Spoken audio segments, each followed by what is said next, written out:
বন্ধুরা, আজকে এই মুহূর্তে আমি আপনাদের একটা কেস দেখাতে চাচ্ছিলাম। যখন ওষুধ দিয়েছিলাম তখন কেমন ছিলেন আর এখন কেমন আছেন। তো আসুন আমরা তার মুখ থেকেই শুনি উনি এখন কেমন আছেন। হ্যাঁ বৌদি, এখন কেমন আছেন? আপনার মাজা ব্যথা কেমন আছে? আগের তুলনায় আমি অনেকটাই ভালো আছি, অনেক ভালো। আচ্ছা, এখন ওই হার্ট মানে সেই ট্যাবলেট বা যে কবিরাজের বড়ি না, ওগুলো তো সেই আপনার ওষুধ খাওয়ার ব্যথা সাথে কি সাথে কমছিল কখন থেকে?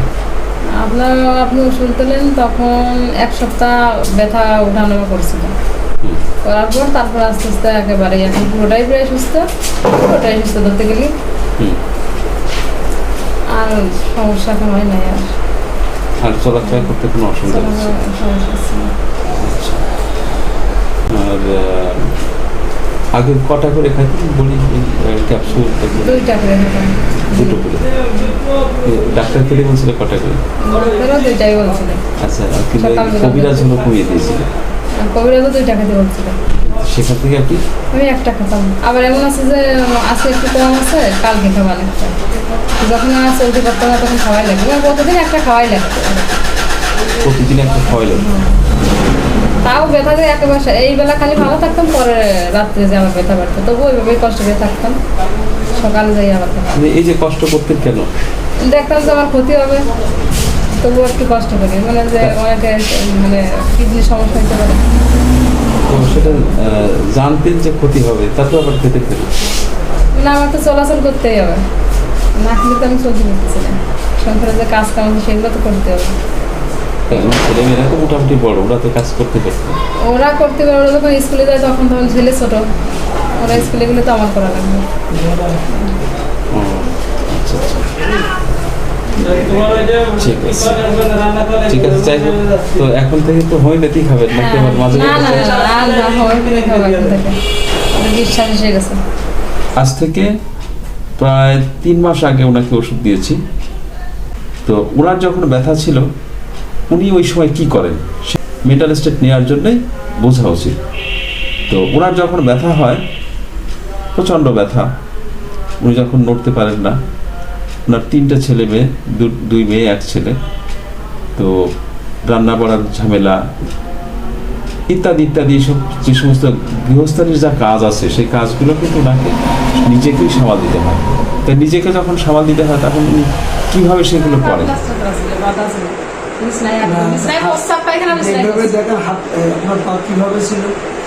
মানে এই যে হাঁটুটা আমি পাটা সোজাকে টান করে বসতে তা না, আমার পা একটু এরকম করে যদি এরকম সোজা করতে হলে শিখতে দিতাম। এখন তো আর না।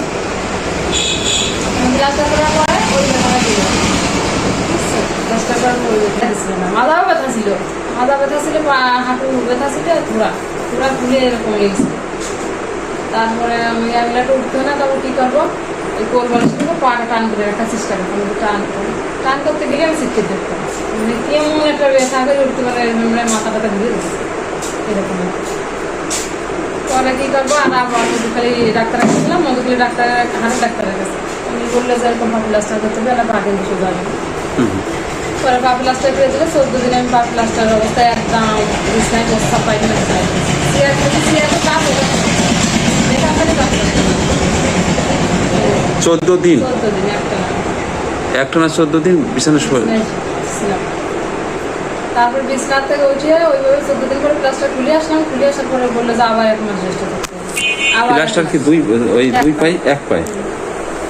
আবার 1 মাস এই বিছনায় মনে করে থাকছি, মানে নড়াচড়া করতে বারণ করছে। আমার বলছে যে সোজা নড়াচড়া কর, পা জনে পারবো কোনো প্রেশারই পড়বে না, একদম পাটা আন করে শুয়ে থাকবেন। মানে কষ্টটা কম করেন নাই? কষ্ট, আমার কষ্ট দেখে সবাই, আমি তো দিন রাত কাঁদছি খালি, মরে গেলেও মরে যাওয়া তো কাঁদে না, 3টে বাচ্চা, ওইটা তো মরার কাঁদে নেই, মরার কাজ আছে, খালি কাঁদতাম। এবার বুঝতে পারছেন রিকগনাইজ দ্য রিয়েলিটি কোথা থেকে আসছে? কাঁদতে আমি মানে নিশ্চয় হয়ে গেলাম এরকম, খাওয়া নাওয়া বাদ দিয়ে দিলাম, চিন্তায় কি অবস্থা। আমার মা আসে 1 মাস আমার টানেছে, আর মেয়ে 2টের বড়, আবার সব কিছু ওরা করেছে। রান্না বাড়া আমি 3 মাস রান্না বাড়া করিনি। মা 1 মাস থাকার পরে চলে যাওয়ার পরে মেয়ে 2 যখন চুলায় যেতে পারে না, কইছে গ্যাসে রান্না করে, 2 মাস গ্যাসে রান্না করেছে। স্কুল ছিল না, বাগিস তখন করোনা, এরকম করতে করতে কোনোটাই কাজ না, গরম জলের মধ্যে পা সেঁকতাম প্রতিদিন 3-4 গরম জলের মধ্যে পা ভিজে রাখতাম, আর ইস্তারি দিয়ে সেঁক নিতাম সব সময়। ওই ডেলিভারিতে তুলতে আমার সাথে স্ত্রী ইস্তারির আয়রনের উপর ন্যাকড়া দিয়ে তারপরে আবার সেঁক ডাক্তারের কিস করেন এটা আমার মন্দির জমাই সবাই বলতে আগেতে ওই যে তৎক্ষণাৎ কাজ করতে হবে, আমি কোনোদিনও হোমিওপ্যাথি খাইনি সত্যি কথা। এই জন্য এই সম্পর্কে আমার ধারণা নেই, বিশ্বাস ছিল না। বিশ্বাস মধ্যে ধারণাই নাই। মানে হোমিওপ্যাথি আগে কখনো খাননি, আর এত বড় রোগ যে সারে হোমিওপ্যাথি খেতে আমি কিন্তু জানতাম, হয়তো বাচ্চাদের ঠান্ডা কাশি এগুলো সারে এরকম একটা মনে আমার ইচ্ছে। কিন্তু পরে পরে যখন আমার বাসুরির ছেলে ও যাও আমিও ওর উপর দেখা ছিল, ও মারা তো দিয়ে এসে লাঠি পথ দেখিয়ে বেড়াইতো, ও আমার কিছু বলে না যে কাকিমা আমার এই হয়েছিল চলেন আপনার নিয়ে যাই, ও বলে না। এই এখন যেটা আছে আপনার নন্দের দেওয়া কি কত জানেন? 10,000 টাকা। এত টাকা খরচ করছে, 70 ফিরায় না, পুরো টোটাল মনে আছে 70, তাহলে 70,000 টাকা এবার খরচ করছে, এখন 10,000 টাকা সমস্যা কি? সমস্যা কি? ডাক্তার দিন আইতে 10,000 টাকা 50,000 দেবো, ডাক্তার দিন না এটা কি করবো? ডাক্তার সাথে মারামারি তো করতে পারি। সমস্যা কি? ডাক্তারে বলে যে পড়ে যায় এরকম হয়েছে। পড়ছিলাম অবশ্য আমার যে হাতে না এই যে জায়গা ওই পায়ের সাথে সাথে হাতটা ফুলে এইখানে এই আছে ফুলে ফুলে কালো একটু জোর এই কালো, এখন হালকা করে কালো আছে। রাত্রি পড়ে গেছিলেন না? 50 টাকা বিকাশ করুন আর হয়ে যান the school of homoeopathic mind টেকনিকের একজন গর্বিত ছাত্র। ধন্যবাদ। সম্মানিত সুধী, আমি একটা নতুন একটা শেপ নিয়ে আপনাদের সাথে আজকে আলোচনা করতে চাচ্ছি, যেটা সবার কাছে এখনকার মতো যেটা মনে হচ্ছে যে আমি আপনি যেভাবে ভাবছি এই কেসের ক্ষেত্রে নতুন, বাট এই কেসের যে রুব্রিক্সগুলো ধরা হয়েছে, যে নিয়ে আলোচনা করা হয়েছে, সেটা কিন্তু একদম আপনাদের জানা। তো সেই জানা কেসের মধ্য দিয়ে কিন্তু আমরা অনেক ক্ষেত্রে ভুল করে ফেলি। সেই ভুলগুলো শুধরানোর জন্যই আজকে কোথা থেকে আমরা স্টার্ট করব সেটা জানানোর জন্য আমি আজ আপনাদের সামনে। তো কেসটা ছিল এরকম, বৌদি উনি দীর্ঘদিন যাবৎ মাজায় ব্যথা নিয়ে খুব কষ্ট পাচ্ছিলেন। তো এই উপলক্ষে উনি বেশ কিছু ডাক্তার দেখিয়েছেন, ওষুধ খেয়েছেন, কিন্তু ব্যথা ওনার যাচ্ছিল না। প্রায় এর ক্ষেত্রে উনি 70-80 হাজার টাকা ব্যয় করেছেন। তো এরপর আসছেন আমার কাছে। তো আমার কাছে যখন আসছেন, তো আমি জিজ্ঞাসা করলাম ব্যথার এখন অবস্থাটা কি, একটু বিস্তারিত বলুন। তা উনি আলোচনা করলেন। আলোচনার বিষয়বস্তু ছিল এরকম, নিজের থেকে উনি বলছেন আমি কিছু জিজ্ঞেস করিনি, আমি শুধু জিজ্ঞেস করেছি আপনার ব্যথাটা যখন ছিল তখন কিভাবে চলতেন, কি করতেন এটা। তা উনি বলছেন যে আমি ব্যথা তো সহ্য করতে পারি না, আজ দীর্ঘদিন যাবৎ ব্যথায় ভুগছি, ব্যথায় মাজা ব্যথার জন্য উঠতে পারি না, বসতে পারি না, শুতে পারি না, কিন্তু আমার তো কাজকর্ম আছে, বাড়ির যে কাজকর্ম, ছেলে মেয়েদেরকে স্কুলে দেওয়া, খাওয়া, এগুলো আমাকে করতে হয়। যার জন্য আমি ডাক্তার দেখিয়েছি, প্রত্যেক ডাক্তারে আমাকে যে ওষুধগুলো দিয়েছে সেই ওষুধ খেলে ব্যথা কমে যায়, কিন্তু না খেলে ব্যথা যা তাই। বুঝতে পারছি যে এই যে ওষুধগুলো যেগুলো খাচ্ছি এগুলোতে আমার কিডনিতে সমস্যা করবে একটা সময়। এখন বুঝতে পারছি কিডনিতে সমস্যা করবে, এই জন্যে যখন দুটো খাওয়ার কথা আমি সেখানে একটা খাই। দেখলাম যে এদের যে ওষুধ, তাহলে আমি বিকল্প কোনো ব্যবস্থা করা যায় কিনা। বিকল্প হিসেবে উনি একজন কবিরাজের কাছে গেলেন। তা কবিরাজ ওনাকে গাছগাছরা দিয়ে বিভিন্ন কিছু দিয়েছেন, সেইগুলো উনি খাচ্ছেন, কিন্তু সেটা খেলে পরে বেশ ভালোই কমে যায়।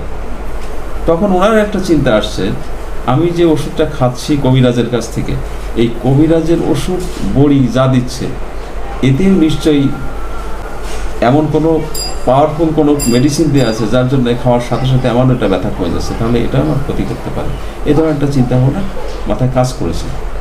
তা যেখানে ওনাকে খেতে বলছে তো 3 বার বা 4 বার, সেখান থেকে উনি কমিয়ে নিয়ে এসে যখন একান্তই চলতে পারেন না তখন ওর থেকে একটা মেডিসিন খেয়ে দেন। তা আমি বললাম যে এই যে চলতে পারেন না তখন খাচ্ছেন আর অন্য সময় খাচ্ছেন না, এর বা পার্থক্যটা কি? তা উনি সেই পার্থক্য হিসেবে বললেন যে আমাকে তো ওই ছেলে মেয়েদের রান্না করে দিতে হবে, নাহলে ওদের রান্না বাড়া করে রেখে দেবে, ওদেরকে খাওয়াবে কি, ওদেরকে স্কুলে নিয়ে যাবে কি, এই যে আমার নিজস্ব কিছু কাজকর্ম আছে এইগুলো করবে কি, এই যে যে নিজস্ব কাজকর্ম বা অন্যান্য যা কিছু আছে এইগুলো করতে গেলে পরে যে এনার্জি দরকার, সেই এনার্জি তো আমি পাচ্ছি না, তাহলে মেডিসিন আমাকে খেতে হবে। তাই এই জন্যে যেখানে দুটো খাওয়ার কথা সেখানে আমি দুটো না খেয়ে একটা খাচ্ছি, কারণ আমাকে তো কাজ করতে হবে। এই হলো কেসের একটা সামারি আমি পেলাম।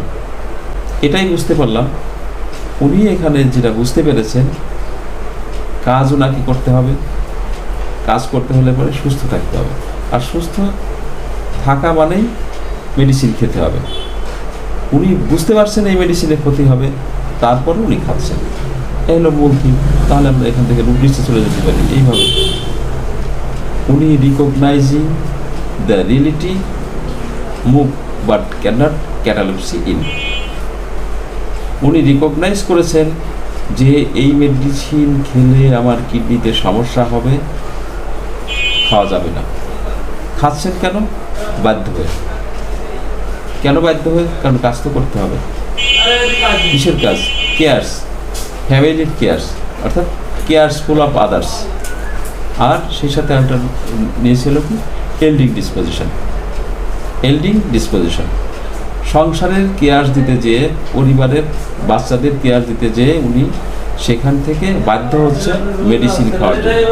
তাই কেয়ারসফুল অফ আদার্স আর recognise the reality move but cannot catalepsy in. তো যাই হোক, আমরা দারুণ একটা কেস শিখলাম, খুব সহজে, কোনো প্রশ্ন করতে হয়নি, শুধু একটু মাথা কাটাতে হয়েছে, আর সেখান থেকে আমরা পুরো মেডিসিনের শেপটাকে বের করে দিই। সবাইকে ধন্যবাদ। আবার আগামীতে দেখা হবে, কথা হবে।